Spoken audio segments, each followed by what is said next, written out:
Hüdapar ilk başkanlığına geldiği günden bugüne kadar gerek halkımızla gerek esnafımızla diyaloglarımızı, esnafımızın sorun ve sıkıntılarını yetkili kişilere, devletin başındaki erkana iletebilmek adına halkımızın yüksek sesi olmaya çalıştık. Neredeyse her hafta istisnasız Siirt esnafımızı, onunla beraber ara ara ilçe esnafımızı, yani Siirt'imize bağlı olan ilçelerimizdeki esnafımızın sorun sıkıntılarını dile getirmek adına biz esnaf ziyaretinde bulunuyoruz. İşte biz istedik ki basın mensuplarımızı da bu konudan haberdar edelim. Esnafımızın sorun ve sıkıntıları nelerdir? Dile getirdikleri sorunları nelerdir? Halledilmesi gereken bu sorunları sizlerle de paylaşalım. Geçenlerde kasaplar çarşısında, yani o sokakta sorunlarının çok olduğunu dile getirmesi üzerine onları ziyaret ettik. Kendilerine sorun ve sıkıntılarını dinledik. Yetkililere de bunu iletmeye çalıştık. Şimdi birinci olarak dile getirmiş oldukları sıkıntılardan bir tanesi mezbahanenin olmaması, mezbahanenin olmayışından kaynaklı kendi etlerini kendileri temin etme yoluna gitmeleri, kendi dükkanlarında hayvan kesimine gitmeleri. Tabi hayvanın kesimi kendi dükkanlarında olunca ister istemez hem sokakların, yani bulunmuş olduğu çarşı merkezi güzel olmayan görüntülere sebebiyet vermesi, aynı zamanda yani güzel olmayan kokuların çevreye yayılmasına sebep olmaktaydı.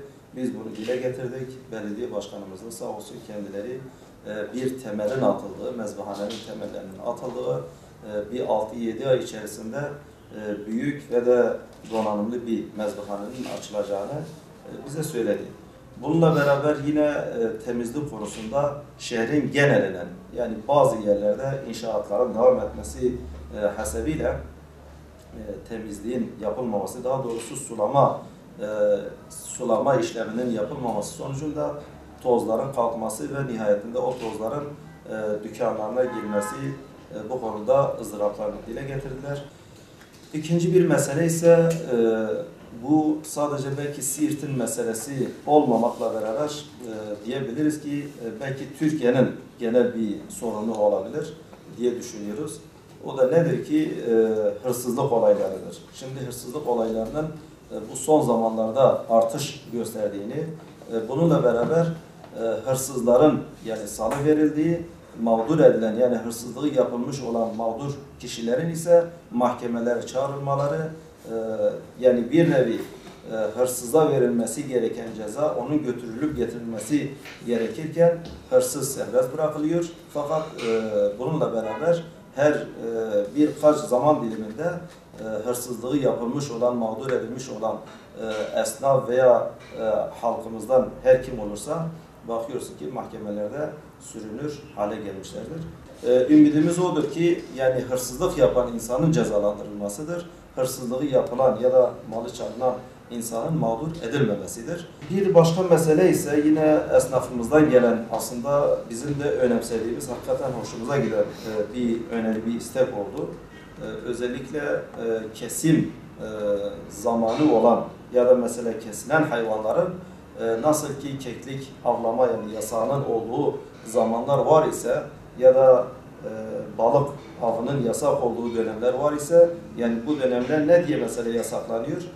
Üreme zamanları olduğundan dolayı ya av yasağı getirilerek o üremenin gerçekleşmesi sağlanıyor ya da neslinin korunmasına, en azından önüne geçilmesine vesile oluyor. İşte bu minvalde esnafımızdan bir tanesi de, kasaplardan bir tanesi şunu dile getirdi.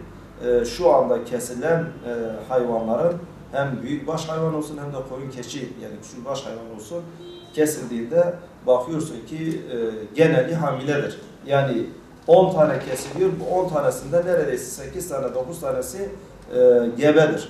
Dolayısıyla bu hem ekonomiye zarar olmuş oluyor hem de hakikaten bir kıyım gibi olmuş oluyor. Yani bunun önüne geçilebilecek ya da bir düzenleme yapılacaksa çok iyi olacak. kanısındayız. İnşallah bir an önce bu sorunun önüne de geçilmiş olur. Genelde şehrin hemen hemen hepsinin dile getirdiği bir meseledir. Bu da nedir?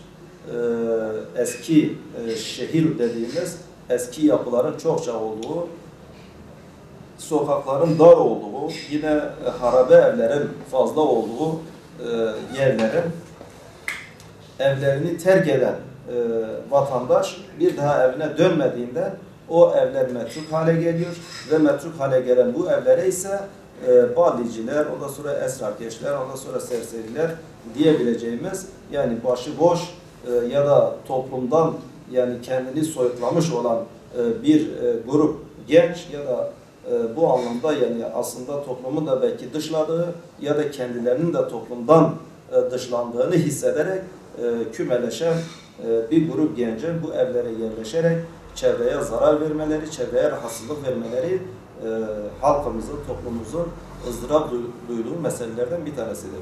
Biz de bu meseleyi yine yetkililerle görüşerek bir an önce buna da bir çözüm getirilmesi adına bir çalışmanın olması gerektiğini dile getirdik.